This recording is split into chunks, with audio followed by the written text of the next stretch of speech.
Mais après avoir entendu ces discours, franchement, je n'ai rien à ajouter. Puisque ils connaissent mieux le message que je devais passer ce matin avec vous. Mais franchement, c'est tellement bien dit, bien synchronisé que moi je me demande même la raison d'être ici ce soir avec vous. D'abord, je commence par saluer et remercier les sages de notre communauté ici à Atlanta. Et en tant que musulman, je m'en vais commencer d'abord par une salutation sur le prophète Mohammed, paix et salut sur lui.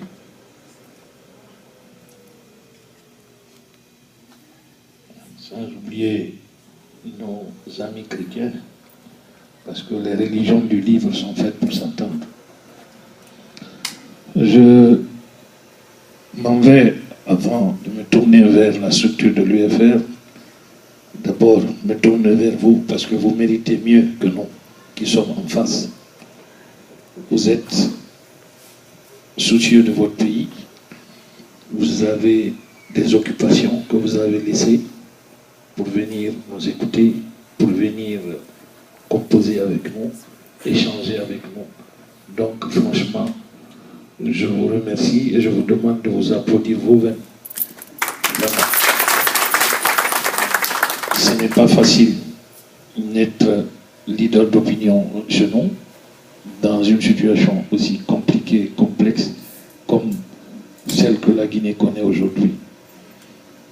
Aussi, remercier les structures de l'UFR en Amérique du Nord, dirigées par mon frère Kaba. Remercier les structures de l'UFR à Atlanta, qui ont bien voulu vraiment nous recevoir vraiment aujourd'hui pour échanger. Pour finir, féliciter et souhaiter bonne chance à notre frère qui a été élu à la tête de l'ARGA.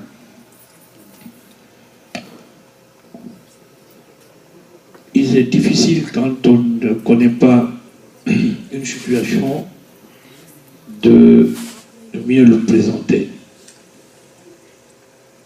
Mais je voulais commencer mon message par un maxime de la prière. Vous connaissez la prière qui est un poète français qui disait, elle a parlé, on l'a écoutée, maintenant elle parle.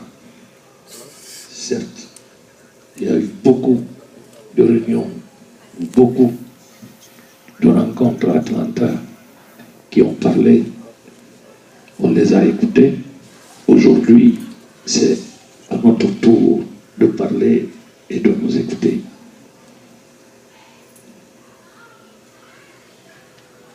Je ne vais pas beaucoup parler parce que j'aimerais, et je ne suis pas quelqu'un qui aime parler seul, j'aime discuter, débattre avec les Guinéens sur leurs inquiétudes, leurs problèmes. Donc je ne vais pas trop m'allonger parce que je vais après vous laisser vraiment la parole pour que nous puissions échanger sur les réalités de notre pays.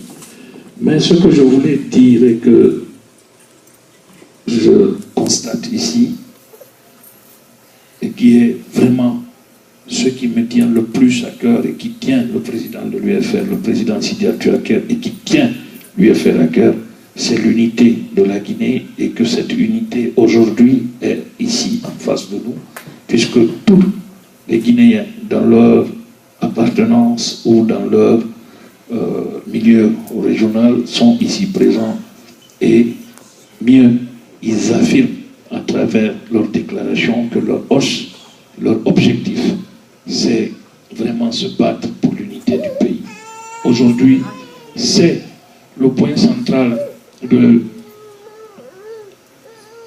projet de société de l'UFR, l'unité du pays, l'unité des Guinéens, pour qu'ensemble nous bâtissons une Guinée prospère pour ses enfants. Et aujourd'hui, encore une fois, travers ce discours, je vous exhorte à cette unité. Pourquoi? Parce que pour moi, c'est le socle de la réussite de notre nation. Avant-hier, j'étais, pour votre anecdote, quand je suis arrivé à Washington, j'ai demandé à ma fille de m'amener au mémorial au Lincoln, c'est ça, hein?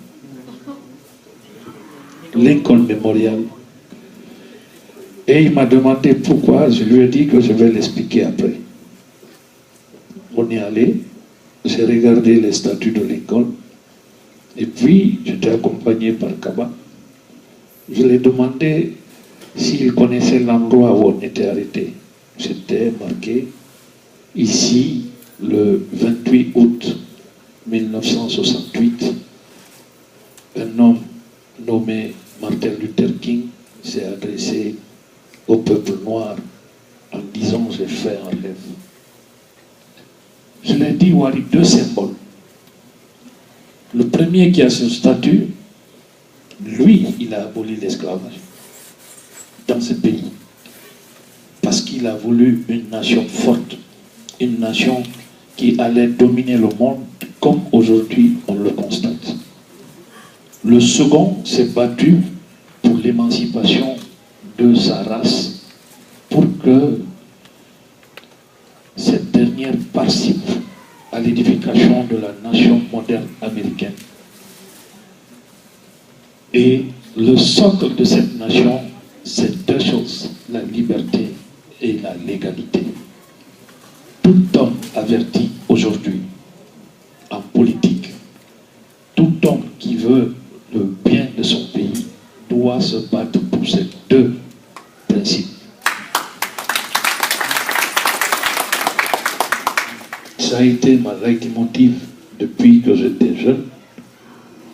J'ai vécu le temps de Sékou Touré où les libertés étaient confisquées. J'ai vécu le temps de Conté où, c'est vrai, il y a eu cette liberté, mais notre société a commencé à se fusiler à partir des événements qui ont marqué l'histoire de notre pays. Que ce soit les complots de 1970, de 68 à 70 avec Sékou Touré, que ce soit en 1985 le Koudjara où une ethnie a été stigmatisée, que ce soit en 2010 pendant les élections passées où on a vu, n'est-ce pas, une stratégie pour contrecarrer une ethnie parce que quelque part on pense que cette ethnie n'avait pas le droit d'arriver au pouvoir. Alors il faut refuser ça. Notre pays n'a plus besoin de ça. Notre pays doit se battre aujourd'hui pour que ses enfants ensemble se retrouvent et se donnent la main pour que le pays soit vraiment un pays où il fait bon vivre pour nos enfants. La Guinée est la seule chose que Dieu nous a donnée auquel on doit prendre soin. Et pour cela, il est de notre devoir, nous qui sommes aujourd'hui les dévanciers de nos enfants, de nous battre pour que ça se réalise. On s'est battu et on continue à se battre. Certains pensent qu'on se bat de manière à nous focaliser contre Alpha Condé. Non, loin de là.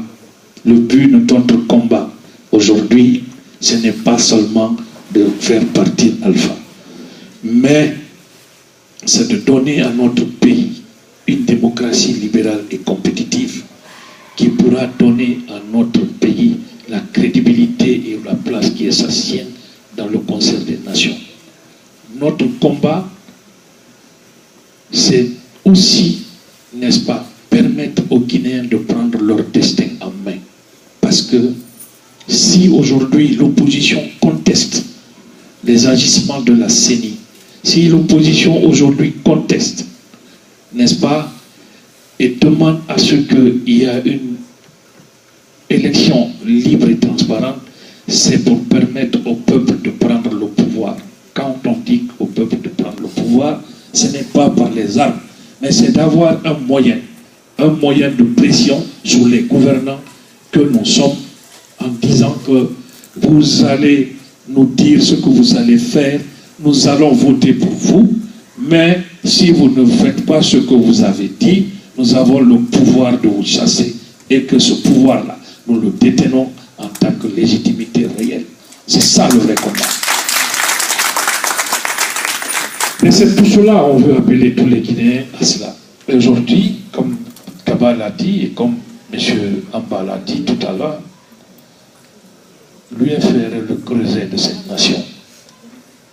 J'étais président d'un parti qui s'appelait Alliance des forces d'avenir de Guinée. Mais j'ai décidé de fusionner avec l'UFR parce que ce n'est pas parce que M. Sidya Touré me plaît, non. M. Sidya Touré n'a rien de particulier pour moi que les autres. Pourquoi? J'ai connu le président Alpha Condé avant tout le monde. Depuis 1994, quand j'étais simple travailleur à la Banque centrale, on se côtoyait, je partais chez lui. Je le connais et je l'ai pratiqué.